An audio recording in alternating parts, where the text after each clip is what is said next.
Hi friends, అందరూ ఎలా ఉన్నారండి?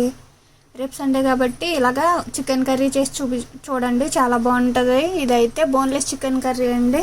బిర్యానీలోకి రోటీస్లోకి గట్రా చాలా బాగుంటుంది. నేనైతే దమ్ బిర్యానీలోకి చేశాను మొన్న. ఇదేనండి కర్రీ, చాలా బాగుంది, సూపర్గా వచ్చింది. ఒకసారి ట్రై చేయండి. ముందుగా బోన్లెస్ ముక్కల్ని నీట్గా కడిగి పెట్టేసుకుని అందులోనే చికెన్ మసాలా, గరం మసాలా, అల్లం వెల్లుల్లి పేస్ట్ వేసేసుకోండి. నేనైతే ఆచి చికెన్ మసాలా వాడతానండి. మీ ఇష్టం, మీకు ఏది నచ్చితే అది వాడుతుంది, పర్లేదు. మామూలుగా చికెన్కి ఫ్రై చేయడానికి సరిపడినంత కారం కూడా వేసేసుకోండి. గరం మసాలా, చికెన్ మసాలా, అల్లం వెల్లుల్లి పేస్ట్, కారం, పసుపు, టేస్ట్కి సరిపడినంత సాల్ట్ కూడా వేసేసుకుందాం. సాల్ట్ కూడా వేసేసుకోండి, అంటే వాటికి మట్టికి ముక్కలకు మట్టి పట్టిలాగా సాల్ట్ కూడా వేసేసుకుని అందులోనే కార్న్ఫ్లోర్ వేసుకోండి. ఓ స్పూన్ కార్న్ఫ్లోరు, ఓ స్పూన్ మైదా అండి, మర్చిపోకండి. ఒక స్పూన్ మైదా, ఒక స్పూన్ కార్న్ఫ్లోర్ వేసుకోండి. కొంచెం కార్న్ఫ్లోర్ వేసాను నేనైతే కొద్దిగా, అంటే క్రిస్పీగా రావడానికి. ఒక ఎగ్, ప్రత్యేకించి ఒక ఎగ్ పడుతుంది. మొత్తం ఎల్లోతో సహా వేసుకోండి. ఇంకా వాటర్ ఏమి వేయక్కర్లేదు. నిమ్మకాయ, పెరుగు గట్ట ఏమి వేయక్కర్లేదు. ఒకవేళ ఆప్షనల్ అండి, అది ఏమీ నేనైతే వేసుకోలేదు, కానీ అయినా బాగానే వచ్చింది. ఒకసారి పోయి వేసుకుంటానంటే మీరు వేసుకుని చూడండి. అన్నీ కలిపి మిక్స్ చేసుకుందామండి, కలిపేసుకుందాం అన్నీ చికెన్ పట్టిలాగా మసాలాలన్నీ.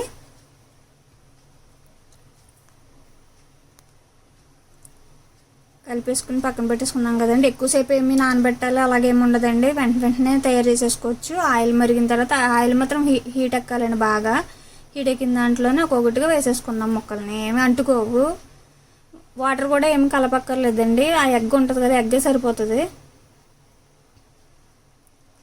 ఒక్కొక్కటిగా వేసేసుకుందాం.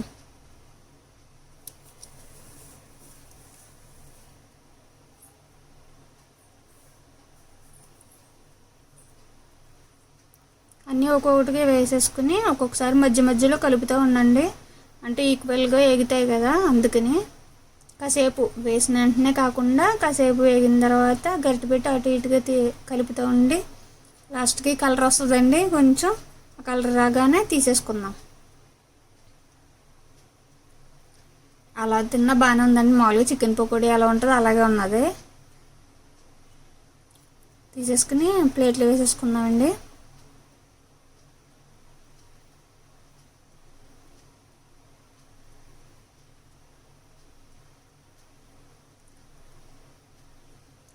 ఇప్పుడు కర్రీకి కడాయి పెట్టేసుకుందాము. కడాయి పెట్టేసుకున్నాం కదండి, కడాయి కూడా వేడెక్కిన తర్వాత ఆయిల్ వేసేసుకుందాం. నేను 4 స్పూన్లు ఆయిల్ వేసుకున్నాను. దీనికి ఆయిల్ ఎక్కువగానే పడుతుంది, ఉండాలి కూడానండి, ఉంటేనే బాగుంటుంది. ముందుగా చిన్నగా తరుగుకున్న పచ్చిమిర్చి ముక్కలు వేసేసుకున్నామండి. కానీ ఆనియన్స్, పచ్చిమిర్చి దీనికైతే బాగా సన్నగా తరుక్కోవాలి. కట్ చేసుకుని బాగా సన్నగా కట్ చేసుకోవాలండి. అప్పుడే బాగా వేగినప్పుడు కూడా తొందరగా మనం ఎప్పుడు వండే చికెన్ కర్రీ కన్నా అలాగా ఆనియన్స్ తగులుతాయి కదా, అలా కాకుండా బాగుంటుంది ఇది. ఆనియన్స్, పచ్చిమిర్చి, కరివేపాకు కూడా వేసేసుకోండి. 3 కలిపి వేపేసుకుందాం. బాగా వేగిపోవాలండి, కొంచెం గోల్డెన్ కలర్ వచ్చేదాకా కూడా వేపేసుకుందాం. కరివేపాకు కూడా వేసేసుకోండి.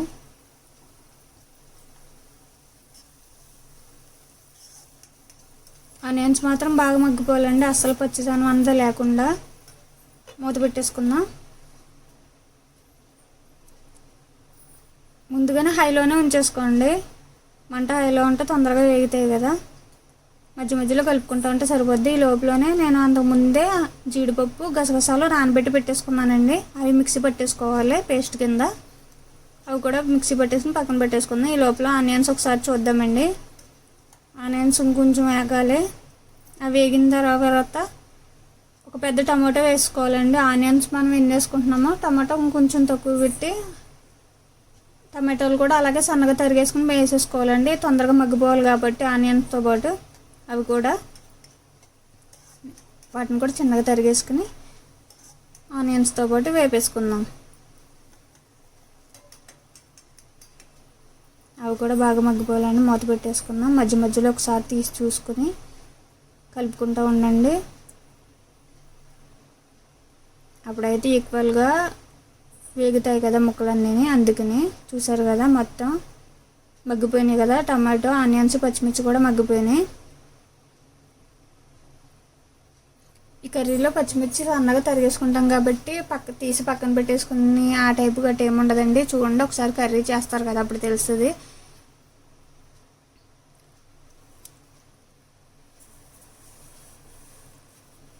వేగిపోయినాయి కదండి. బాగా వేగిన తర్వాత ఇందులోనే అల్లం వెల్లిపాయ పేస్ట్ వేసేసుకుందాం. కర్రీకి సరిపడినంత అల్లం వెల్లిపాయ వేసుకుందాం. ఒకసారి కలిపేసుకుందాం అండి. అల్లం వెల్లిపాయ పేస్ట్ కూడా బాగా వేగిపోవాలి. ఆనియన్స్తో పాటే మంచి స్మెల్ వస్తుంది కదా అల్లం వెల్లిపాయ పేస్ట్ వేగుతున్నప్పుడు. అలా వచ్చేదాకా కూడా వేపేసుకుందాం.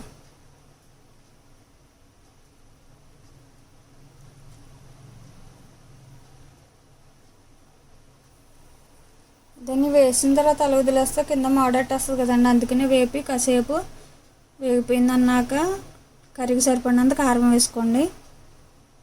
మనం ఆనియన్స్, టమాటో వేసాం కాబట్టి కొంచెం కారం ఎక్కువ పడుతుంది కదా. కారం, పసుపు, ఉప్పు కూడా వేసేసుకుందాం.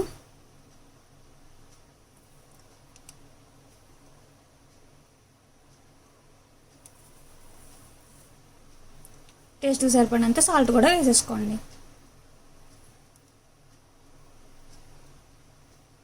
అన్నీ కలిపి మొత్తం ఆనియన్స్కి పట్టేలాగా ఈ కారం, ఉప్పు, పసుపు గట్రా వేపేసుకుందాం. మళ్ళీ అన్నీ కలిపి ఒకసారి మొత్తం కలిపేసుకుందాం అండి.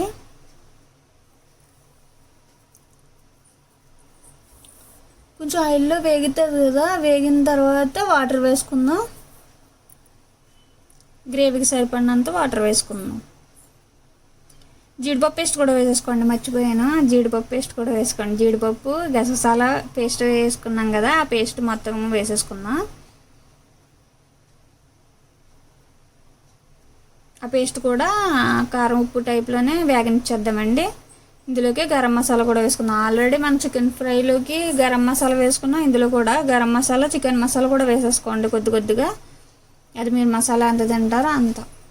అవి కూడా వేపేసుకుందాం ఆనియన్స్తో పాటు. దీని టేస్ట్ అంటే మెయిన్ జీడిపప్పు, గసగసాలు నానబెట్టాం కదండి, అదే మెయిన్ టేస్ట్. అయితే కర్రీ అయితే సూపర్గా వస్తుంది. చూడండి ఒకసారి ఎలా వచ్చిందో కామెంట్ చేయండి నాకు. అన్నీ వేగిపోయినాయి కదండి. గ్రేవీకి సరిపడినంత వాటర్ వేసేసుకుందాం.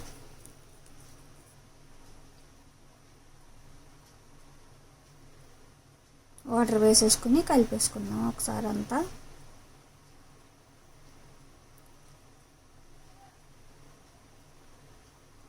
అది ఉడుకుతూ ఉంటుంది కదండి. ఈ లోపల వేపిన చికెన్ ముక్కలు ఉన్నాయి కదా, అవి కూడా వేసేసుకుందాం. ఇందాక వేపుకుని పెట్టుకున్నాం కదా పక్కన, అవన్నీ వేసేసుకుని ఒకసారి కలిపేసుకుందాం అండి. అలాగా ఒక మరిగిన తర్వాత కొంచెం గ్రేవీ ఒకసారి కలిపేసుకుందాం. ఇడిపోతాయి అలాగే ఏముండదండి, బాగుంటుంది కూడా కర్రీ.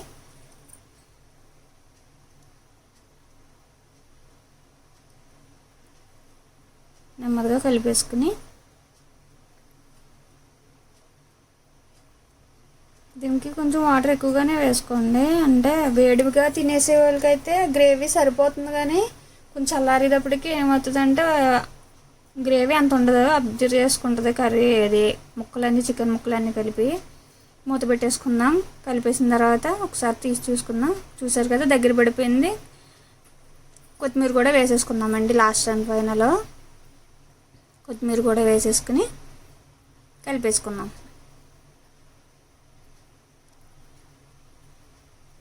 చూసారు కదా ఆయిల్ మొత్తం పైకి తేలిపోయింది. కర్రీ అయితే అయిపోయిందండి, రెడీ అయిపోయింది కర్రీ అయితే. Boneless chicken curry. ఇది బిర్యానీల్లోకి, చపాతీల్లోకి, రోటీల్లోకి చాలా బాగుంటుందండి. ఒకసారి ఇలా చేసి చూడండి.